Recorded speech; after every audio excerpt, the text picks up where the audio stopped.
বন্ধুরা, অনুরাগের ছোঁয়ার আজকের পর্বে দেখা যাবে সূর্যর চিকিৎসায় যখন দীপা সুস্থ হয়ে যায় তখন প্রবীর বলে যে বড় বৌমা, এবার আমি তোমাকে বাড়িতে ফিরিয়ে নিয়ে যাব, যে যাই বলুক না কেন। সূর্যকেও বলে যে দীপাকে সেনগুপ্ত বাড়িতে নিয়ে যেতে, দীপা যতদিন না সুস্থ হয়, কারণ সে লাবণ্যকে তোকে বাঁচিয়েছে। এরপর সেই কথা মতন সেনগুপ্ত বাড়িতে তোড়জোড় শুরু হয়ে যায়, পুরো বাড়িটা সাজায়। এই সময় দেখা যায় প্রবীর উর্মিকে বলে, ছোট বৌমা, বাড়ির চাবিটা আমার হাতে দাও। তখন তো উর্মি অবাক হয়ে যায়। তখন প্রবীর বলে, বাড়ির বড় বউ বাড়িতে ফিরে আসে, তাই এবার থেকে ওই আবার সব দায়িত্ব নেবে, দাও চাবিটা আমার হাতে দাও। তখন উর্মি বাধ্য হয় চাবিটা প্রবীরের হাতে, অর্থাৎ শ্বশুরমশাইয়ের হাতে তুলে দিতে। এরপরে দেখা যায় যে দীপাকে নিয়ে সূর্য বাড়িতে ফেরে। তখন এদিকে সোনা বরণডালা রেডি করতে থাকে। তখন প্রবীর বলে, এই তো বাড়িতে ফিরে এসেছে দীপা, কই বরণডালা রেডি হলো সোনা দিদিভাই? তখন সোনা বলে, হ্যাঁ। তখন সূর্য বুঝে উঠতে পারে না। সূর্য বলে, বাবা, কেন বাড়ির বউ কি বাড়িতে ফিরে এসছে, তোমরা বরণডালা ডালা রেডি করছো? তখন লাবণ্য বলে, এ মা, ভালো ছেলে, তুমি জানো না ভালো মাই তো তোমার বউ। তখন সবাই অবাক হয়ে যায় আর সত্যিটা বলে দেয় লাবণ্য, যেটা শুনে সূর্যও প্রথমে অবাক হয়, কী বলবে বুঝে উঠতে পারে না। তখন দীপা বিষয়টা ম্যানেজ দেয়, বলে, আরে না, ও ছোটো মানুষ তো, বুঝে উঠতে পারেনি, বলে ফেলেছে। এরপরে যাতে বিষয়টা বেশি দূর না এগোয় সেই জন্য দীপা বলে যে আমার শরীরটা খারাপ লাগছে, মাথা ঘুরছে। তখন সূর্য বলে, সে তো ঘুরবেই, চলুন, আপনাকে আর এখানে দাঁড়িয়ে থাকতে হবে না, ভিতরে আসুন। এরপর দীপাকে নিয়ে বাড়ির ভিতরে ঢুকলো সূর্য। এরপরে দীপাকে বলে রেস্ট নিতে, আর বলে যে আমি ওষুধগুলো নিয়ে আসি, বলে সূর্য বাইরে চলে যায়। এরপরে দেখা যায় সবাই একে একে ভিতরে চলে যায়। তারপরে রূপা বলে, মা চলো ভিতরে চলো। সোনাও বলে, হ্যাঁ মা, এসো ভিতরে এসো। তখন সোনাকে দেখে দীপা বলে, সোনা, তুই এখনও এইভাবে আছিস কেন? তুই আর এবার থেকে এরকম পোশাক পরবি না, আর সাদা পোশাক পরবি না, রুটি বেঁচে আছে। তখন সোনা আর রূপা দুজনেই অবাক হয়ে যায়। তখন রূপা বলে, মা, রুটি বেঁচে আছে? তখন দীপা বলে, হ্যাঁ।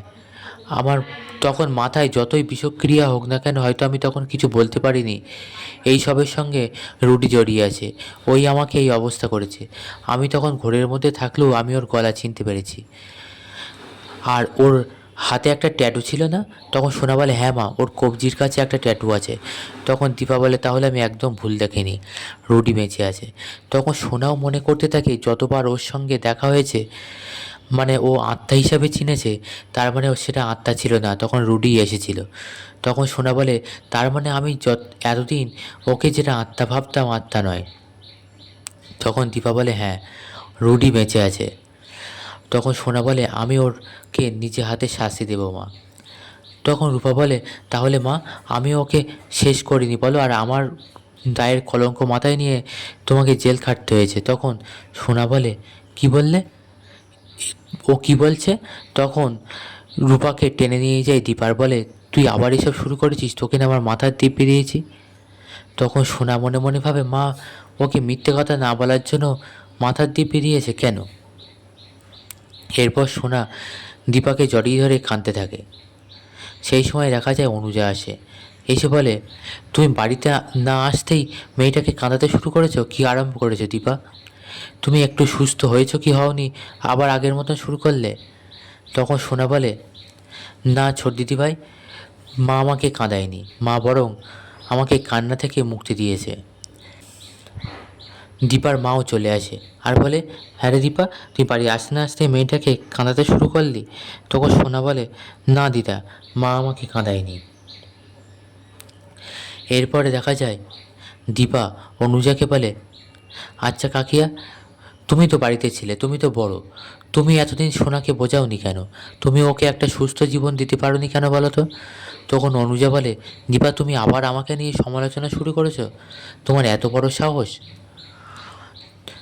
তখন অনুজা বলে, সূর্য কিন্তু এখনও তোমাকে চিনতে পারিনি, আর বউ হিসেবে মেনেও নেয়নি।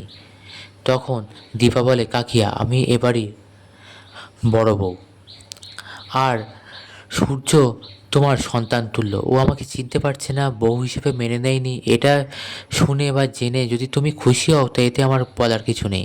এরপর অনুজা ভিতরে চলে যায়।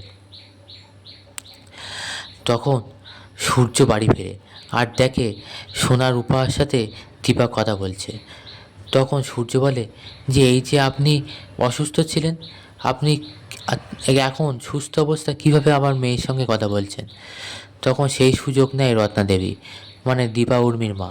তখন বলে হ্যাঁ বাবা, দেখো তো, ও ও একদম সুস্থ হয়ে গেছে, ওকে ওর বাড়ি চলে যেতে বলো তো। তখন দীপা ভাবে না, এ বাড়ি থেকে চলে গেলে আমার ডাক্তারবাবুকে সুস্থ করা হবে না। তখন দীপা মাথা ঘোরার নাটক করে। তখন দীপাকে ধরে ফেলে সোনা আর রূপা, বলে মা কী হলো তোমার? তখন দীপা বলে আরে আমার কিছু হয়নি, আমি ঠিক আছি, তোদের বাবাকে সামলা। তখন সূর্য বলে দেখলেন তো, আপনার এখন রেস্ট নেওয়ার প্রয়োজন, আপনি ভিতরে যান। তখন সোনা রূপা বলে হ্যাঁ হ্যাঁ চলো ভিতরে চলো, ওপরে চলো। এরপর দীপাকে নিয়ে ওপরে উঠতে থাকে সোনা রূপা। এরপর ওপরে দোতলায় গিয়ে দীপা বলতে থাকে না, আমার রুডিকে শাস্তি না দেওয়া পর্যন্ত শান্তি নেই, ওকে শাস্তি দিতেই হবে। তখন সোনা বলে না মা, আমি ওকে নিজে হাতে শাস্তি দেব। বন্ধুরা, এই ছিল আজকের মতন আপডেট। পরবর্তী আপডেট পেতে অবশ্যই চ্যানেলটিকে সাবস্ক্রাইব করে রাখুন।